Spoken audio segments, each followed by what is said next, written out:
Hey everyone!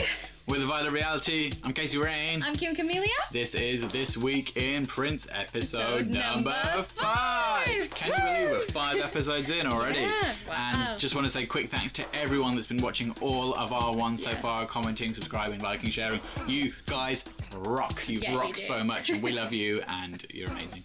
So let's get on with the show. Yeah. So first of all, if you do happen to visit Paisley Park, please do not lay down on Prince's piano to take a picture with it. And don't make stupid poses where you pretend to be licking the guitars and things. I mean, come on. It's people. not your... Really?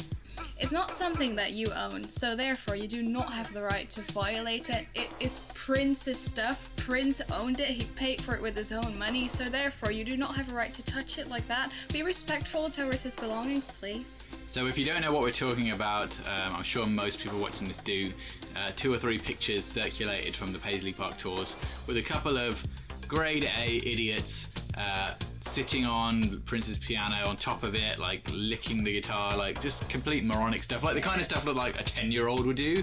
I mean, you guys are gonna ruin it for everyone. Don't make them lock it down so much that nobody can get actually near anything just because you had to do something completely stupid. So stop acting like idiots. Respect the genius of Prince. You're going into his house. Just don't act like an idiot. I mean, come on, people. Let's move on to something a bit better. Of course, this week in Prince, the tribute concert happened. And we're really jealous of everyone that got to go. Yeah, we wanted to. It looked absolutely amazing. So thank you to everyone that has been sharing their stories from people who went. Feel free to leave a comment below if you went, and tell us your thoughts of it. And a massive shout out to all the musicians that worked so hard on it.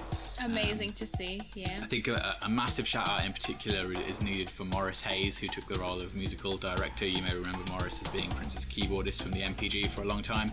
He basically took charge of all the musical arrangements for every act that performed, and that's a massive job. So we will do a special video on this tribute and about the Paisley Park tours as well. We will make this a combined video.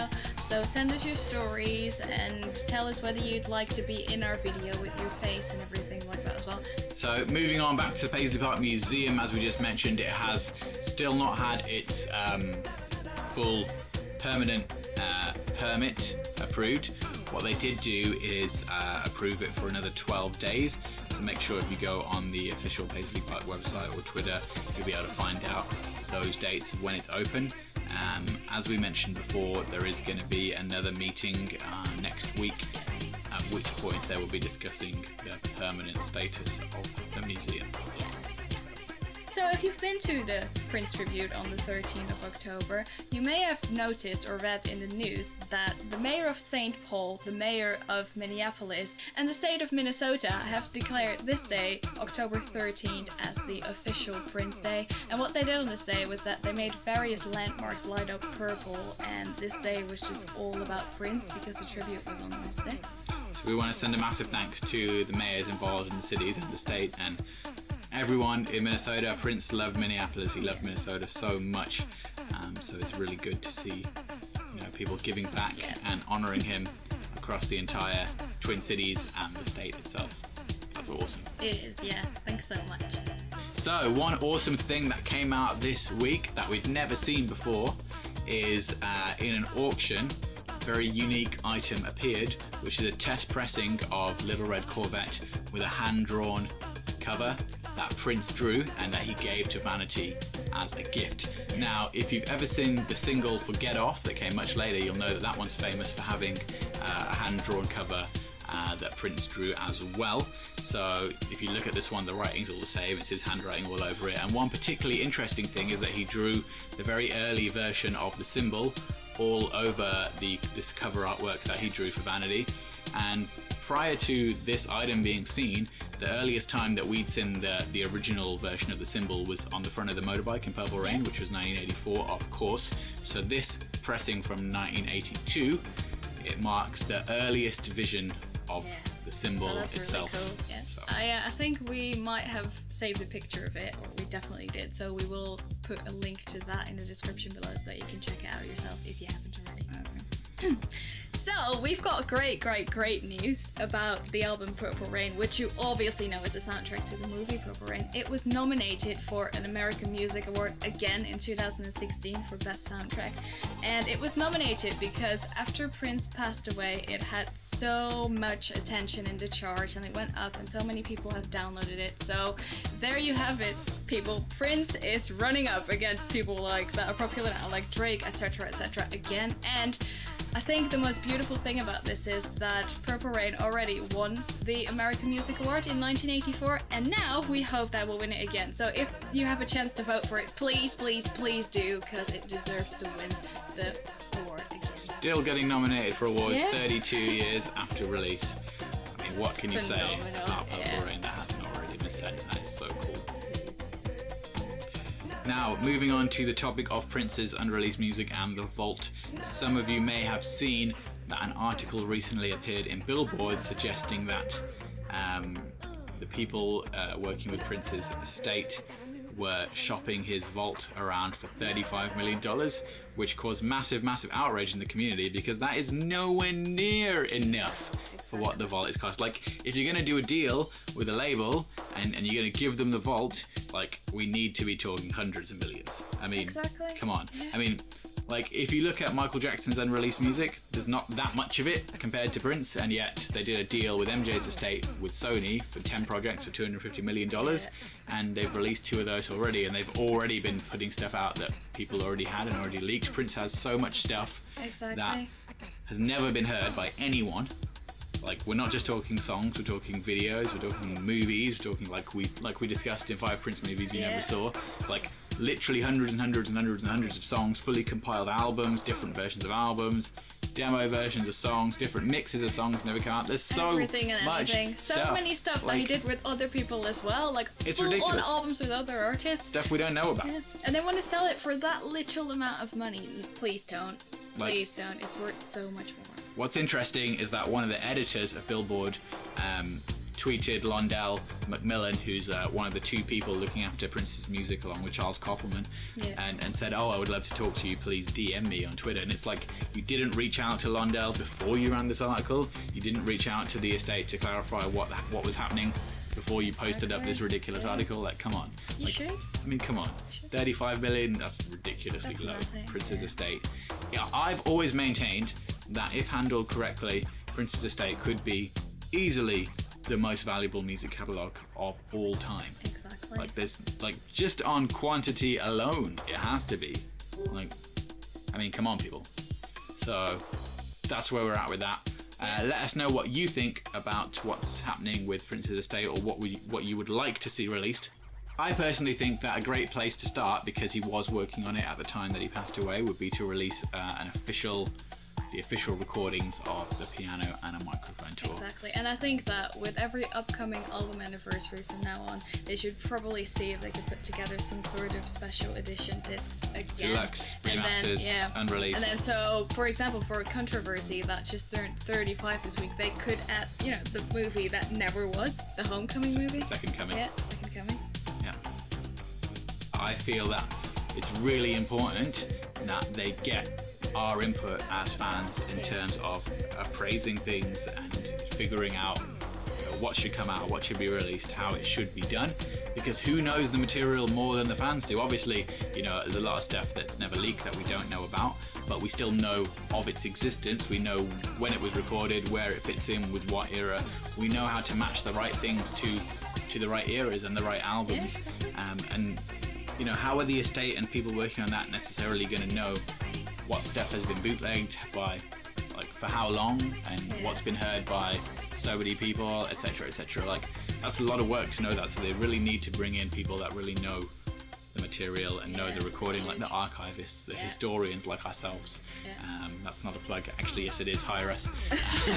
But yeah, so people in the comments as well, like, tell us your opinions on that. Tell us whether you think that us fans should be involved in these kind of things and that they should ask for our input, or whether you think that, oh, no, fans cannot handle this, like, this should not be a thing that fans should be involved in at all. I mean, that could be your opinion as well, but please just let us know. We're very curious to know what you as the fans think about all of this.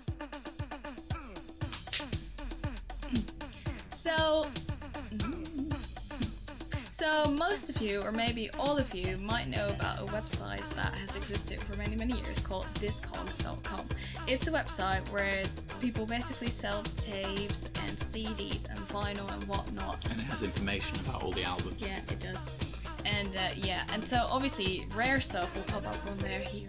So, as you know, Prince did music for a fashion show that Versace did in 1995, and he did a tape for this basically, and it included remixes and previously unreleased stuff of material that was going to be on the Gold Experience, and this tape was called the Versace Experience, Versace. obviously because of the Gold Experience. And yeah, so copies of this particular tape were handed out to the people that attended this fashion show in 1995 after the show, and one of these tapes popped up on Discogs and it was sold for $4,087, which makes this tape the most expensive thing, or tape, or anything that's on the website Ever sold. on Discogs. Yeah.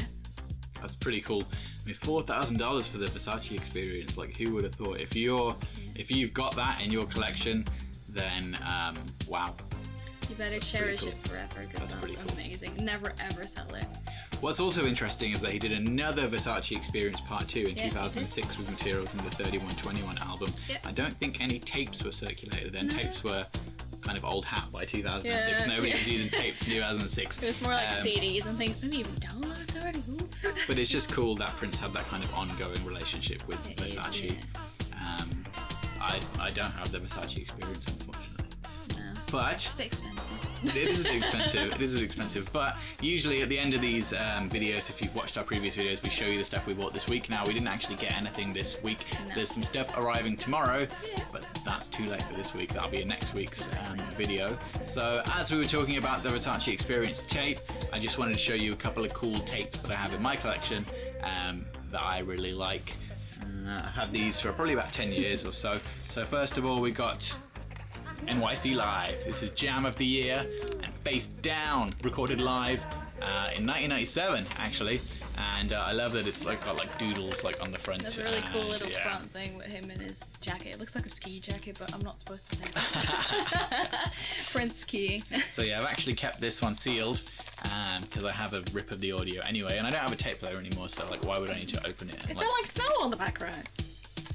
It looks like snow. Clouds, It looks mountains. like I don't zoom in know. on it, like bring it closer to the camera. It looks like clouds and snow. It looks like Prince went out skiing. And the other cool one that I have is this one, MPG Sampler Experience. So this one came out in the mid-1995 and has tracks that were going to be coming out on MPG Records. So it has like clips of Get Wild and Get Loose, Somebody, which is actually a slightly different version, I think, to the one that came out on Emancipation. Kama Sutra. An excerpt from Kama Sutra, and a bunch of different stuff. Count the Days, a couple of Siegs, and again, I have an audio rip of this, so I don't need to unseal my cool tape, so it can retain its value. So yeah, tapes. If you have any cool Prince tapes, let us know. Obviously, there's all kinds of mad stuff that came out over the years, different things in different countries.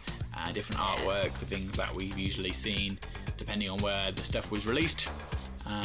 Oh yeah, one thing about this that I would like to mention is that on the back there's a couple of tracks here, Ass Whoopin' in a Trunk, Ethereal, Parlor Games, that say coming soon on the Madhouse album 24. As you know, the Madhouse album 24 never came out. No. There is no official release of Madhouse 24. So that's just a cool thing. As you know, Prince always worked on projects that never came out. And so if you do have like very interesting, obviously anything that's a Prince collectible or Prince memorabilia is interesting, but if you do have that, feel free to hit us up on Facebook as well, because Facebook is a great place to do discussions. So yeah, show us pictures of what Prince stuff you have that is really, really like valuable to you and that you are very proud of to own. We're very interested in that. Yeah, just so do. We'll open a little post on Facebook actually, and we'll ask you about the Prince stuff that you own. So yeah, that would be cool. And that concludes this week in Prince episode 5. Yeah. With the Vital Reality. We'll This was see you this next week week. in Prince. Bye bye. See you next week for episode 6. Bye. Bye.